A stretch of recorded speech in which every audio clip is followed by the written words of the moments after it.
By changing people's understanding of their own history, their invaders can convince them that being conquered was somehow good for them. This is exactly what the white society has done to Africans around the world. Consider a scenario where invaders broke into a home, plundering its resources and wealth, and abducting many people from the home, brutally enslaving them. Logically, to prevent resentment and retribution from the descendants of both those who remained in the home and those who were enslaved, the invaders would indoctrinate false narratives into their minds to prevent animosity towards their invading enslavers.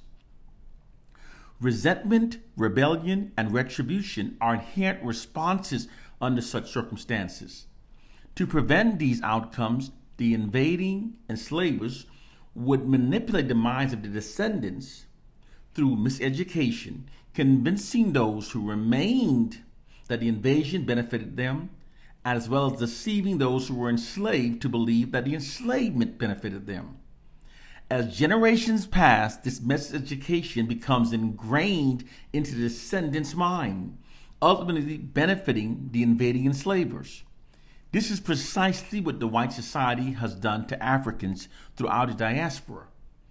After enriching itself through the invasion and enslavement of Africans, the white society created the false claim that Africans were illiterate and uncivilized, and that therefore the white society's invasion and enslavement of Africans ultimately benefited Africans. That narrative is still being used to justify not awarding Africans the reparations we are still owed. They imposed that false narrative upon Africans throughout the diaspora through whitewashed miseducation. This accounts for why many native Africans believes that the white society's invasion of Africa benefited Africa.